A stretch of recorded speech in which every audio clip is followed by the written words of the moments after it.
نحن مع الله والسنة وآل البيت ونحن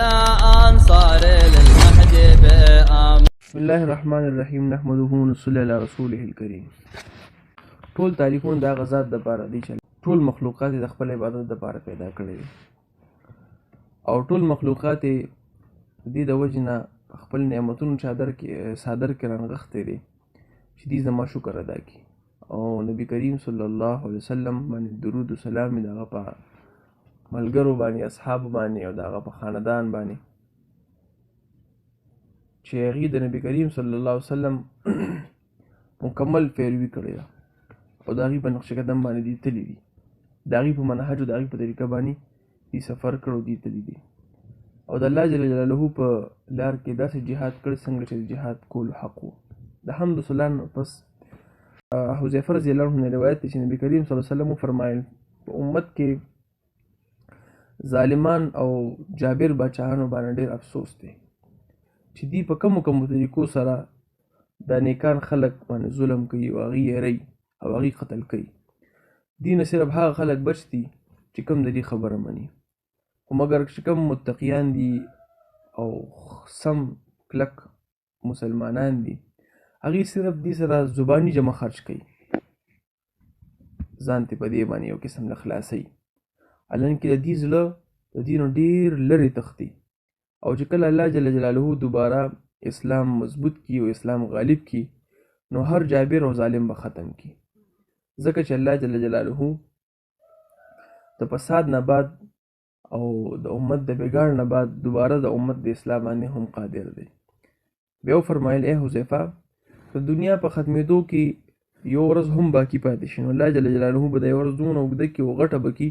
چې زما د اهل بیتو نه به یو سړی راپاسي هغه به خلیفه مقرر کړي او د هغه په لاس باندې به مضبوط جنګونه شي خونریز جنګونه به وشي او اسلام به په دنیا کې غالب شي. الله تعالی په خپلې وعدې خلاف هېڅکله نه کوي هغه ډېر زر حساب اخیستو والا دی. په کال 2011 کې د عرب بهار په نوم باندې کومې مظاهرې شروع شوې او چې کوم د حالات خراب شو ډېر زیات د هغې په نتیجه کې ډېر حکمرانان د هغې حکومتونه پرېوتل عوامو ته بېچیني میلاو شوه او سیاسي میدان چې کوم دی د قیادت نه خالي شو سیاسي څوک مشر داسې نه چې هر څه یې چلولو او کم حکومتونه چې هغه په زور زبردستۍ باندې جوړ شوي د هغې د ختمېدو اعلانونه وشو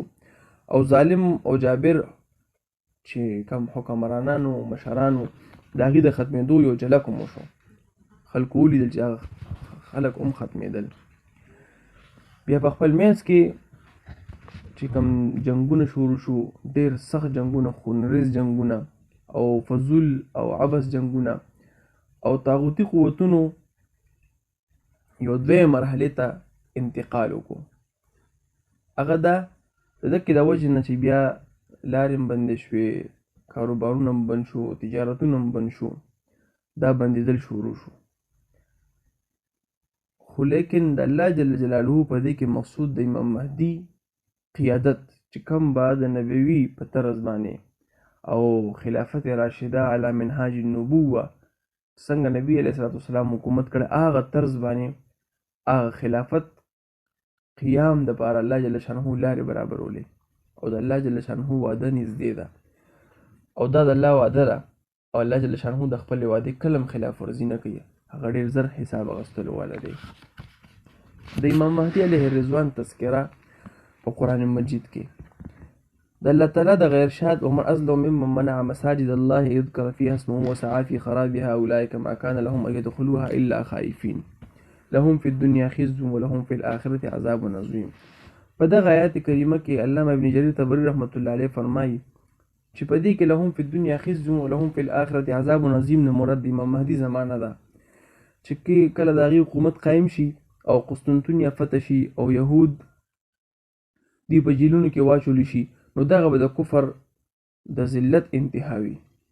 په دغه آیات کې لهم فی الدنیا خزي علامه قرطبي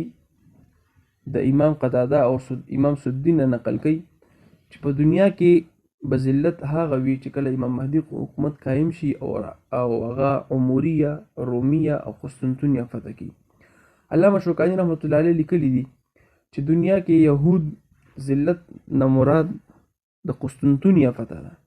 او د امام مهدي حکومت قیام دی. د الله تعالی د ارشاد لیظهره علی الدین کله په دې کې علامه قرطبي د امام سدین نقل کړي دي چې دا زمانه د خروج مهدي نه شروع کیږي، چې کله په مخ د ځمکه باندې داسې یو سړی پاتې نشي چې هغه به یا اسلام قبول کړي یا به جزیه ته غاړه کړي، جزیه به ورکړي. مقاتل بن سلیمان رحمۃ اللہ علیہ الله تعالی د ارشاد وانه لعلم للساعه فلا تمترن بها واتبعون هذا صراط مستقیم. په دغه باره کې فرمایلی دي چې دینه مراد اخیری زمانه کې چې کوم امام مهدي راوتو ولدي او امام مهدي بروزي دینه مراد هغه دی چې دغه نه بعد بیا د قیامت لوی علامات شروع شي. او علامه ابن کثیر رحمۃ اللہ علیہ الله تعالی ارشاد فاذا جاء والاخره لسوء وجوهکم د دین مراد لهم فی دنیا خزن اغستری. د چې څونه مفسرین دغه کلامونه تیر شو دین دا معلومیږي چې دنیا